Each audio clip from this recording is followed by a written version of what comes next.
Squad! What? How's it going, Squad Nation? It's your boy, Six. And today, we're back again with another Lookism video. Finally, my anticipated video yet, talking about Gun. But I'm gonna do y'all one more.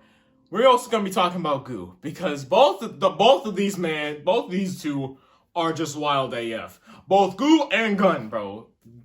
Like, they're basically the Batman, the Joker, basically.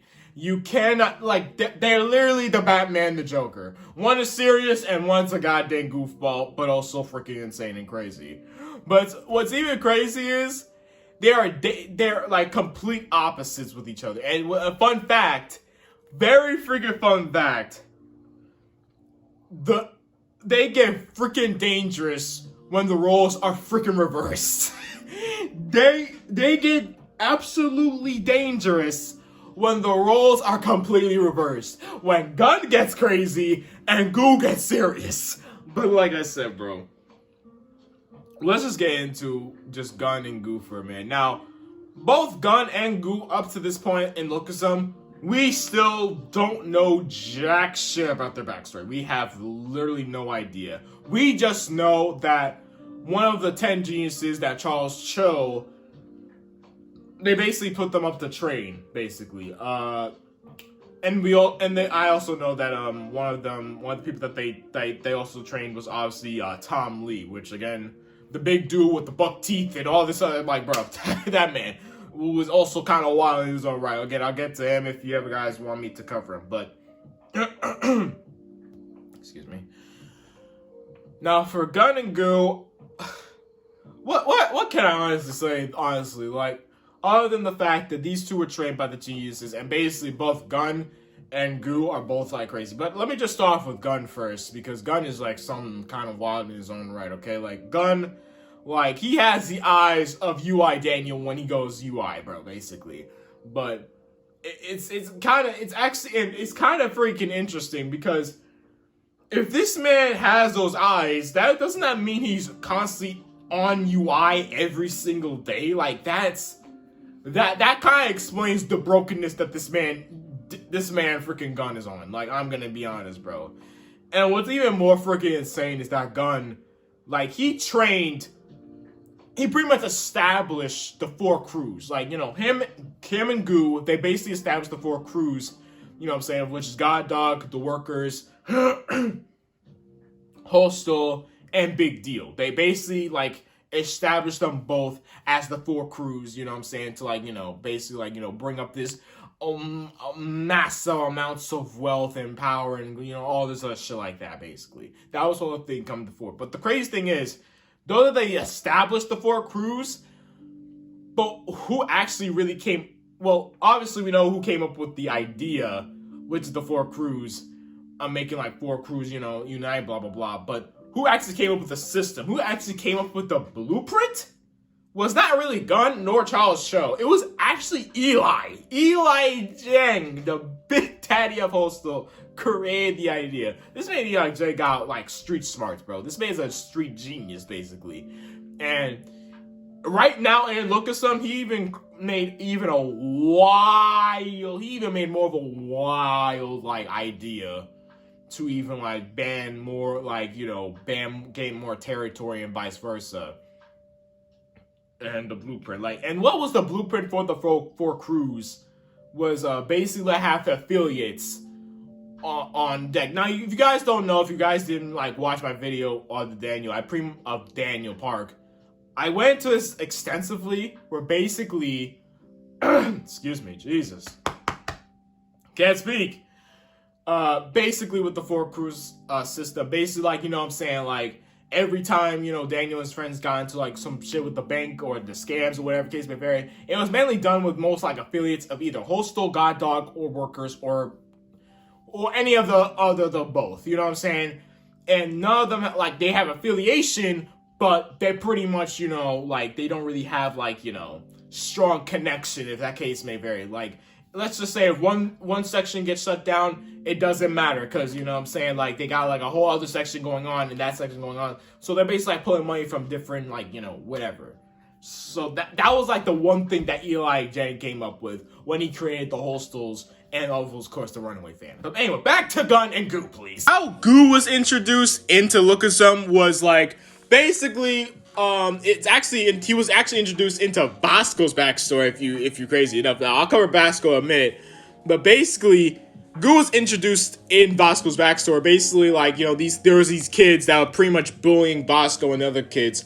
But crazy enough, one of the kids that was bullying Bosco as well, about one of the just can't speak. One of the bullies that was Bosco's bully basically had a family member, and that family member was Goo, and basically like, yo, bro, you bullied my family member, and my man basically beat this man ass with absolute brutality, bro. This man grabbed the chair, whacked this nigga in the head with the chair, stomped his hand, and it was just, bro, basically, like, you know what I'm saying? Like, this man's saying, I'm beating your ass up for no fucking reason. Like, the same way you was, like, the way you was bullying my fucking nephew. You know what I'm saying? You bullying my family. You know what I'm saying? Like, I was, like, the same way you was, you know, being my freaking kid. I'm doing the same thing to you. I'm beating you for no freaking reason. And this, as sick as it is, basically gave his other family member, I don't know what, like, a relationship that he had with this kid. Whether it was his cousin, nephew, I really don't remember. But basically, he basically inspired this man to become a menace just like him. And, of course, the teachers and the principal couldn't do jack shit about Goo, because Goo, again, this man was a menace, bro. He beat up the both of them, and there was nothing they could do about it. There was nothing they could freaking do about it, bro. Like, this man was just laughing it off and basically be like, haha, idiots, you cute, bro. You trying to hit me with like these you know what I'm saying, trying to hit me up with these freaking accusations. Like, bro, I was just doing my due diligence, you know what I'm saying? Like, and my man was eating popcorn too, like, bro, like, look at this man. He was just having his best life. That's where he literally pretty much made everyone his fucking bitch, basically. He said, I don't mind, you know what I'm saying, going back to jail or juvenile detention, but listen, I gotta do this for family, okay? I did all this for family. I did this with good freaking intentions, even though I'm a terrible ass person. So I'm gonna do you a favor. You probably could send us all to freaking center and make your school close, or you could just let me go fucking peacefully, please. And call the cops if you want, but I know your ass ain't gonna. And just like that, this man skippity hopped his ass out of there, bro. Like, this man, he skipped out of that bitch free. Man, Goo's a monster, bro. He's a fucking monster. Gun was first introduced. Basically, he was acting as freaking Crystal's bodyguard. And my man, Daniel, he was trying to, like, you know, try to clear up some mess or whatever, because Crystal thought that Daniel was some type of, like, you know, hotshot or whatever, case may vary, because, you know what I'm saying, he thought he was, like, you know, had, like, an ego or whatever. But Daniel wanted to clear it up, saying that, yo, he didn't have, like, a huge ego. He's actually very humbled, you know what I'm saying? Because, again, Daniel knows what it's like to be discriminated with having an ugly body, because, again, he has two bodies. And my man Gun was like, yo, I'm gonna need you to not touch the merchandise. Where do you think your hand's gonna go? And my man Daniel, without thinking, freaking looses his grip with Gun. And basically, my man was like, oh, so it's like that, huh? And my man was about to hit him with that kick. And Daniel was about to block it. But my man Gun, like, changed the trajectory of the kick and kick this nigga in his damn head. Bro, in a blink of an eye, this man changed I can't speak. Changed the direction where the kick was about to hit. He changed it last second. My guy. My man's Gun's like, you got a good eye. You kind of fun. Let's see how this shit go. You know what I'm saying? Let's see how this shit go. Bro, Bosco saw that. He was like, hey, yo, nah, bruh. Nah. Who trying to hurt my mans right now? And Bosco's ready for the smoke, bro. He literally took Gun's punch, like, face value. literally took that face value. And he told him like, yo, take off your glasses, bro, before I break them. He's like, oh, okay, bet. Now I'm really about to get serious. And Chris was like, oh, heck no, bro. Nah, wait, chill out. I ain't letting you kill nobody. Like, bro, I know what you about to do, but stop. And my man Gun's like, shit, I bet. But let me tell y'all right freaking now, as the story of Lookism keeps going on, like, just the savagery of both Gun and Goo just keeps on getting expanded more and more and more, bro. First off, Gun basically just one-shot the whole fucking Yakuza gang, a Yakuza clan, by himself. He killed off an entire Yakuza clan by himself. Goo, like, this man, like, bro...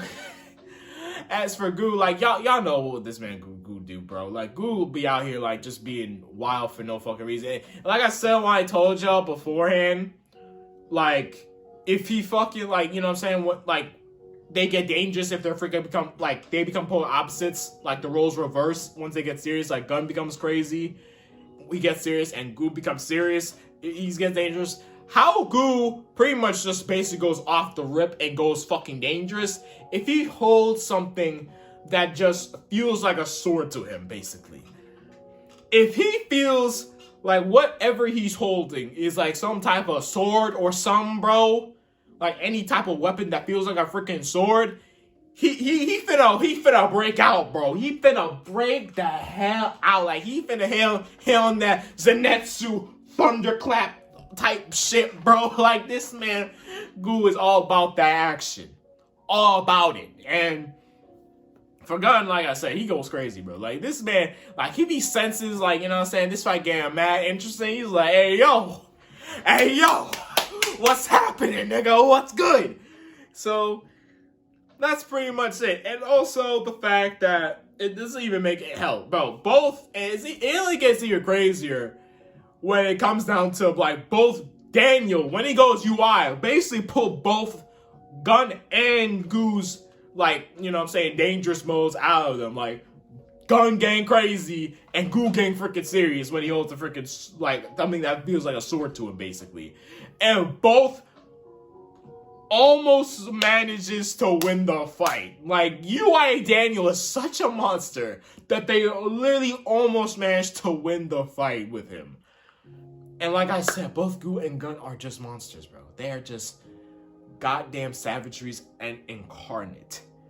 But like I said again, if you guys want me to break down, like, you know what I'm saying, like, the savagery that these motherfuckers have done, like the battles that they have fought or anything like that, again, I'll let y'all know down. I'll let y'all know in several videos, because this video is kind of taking a little bit long than it needs to be.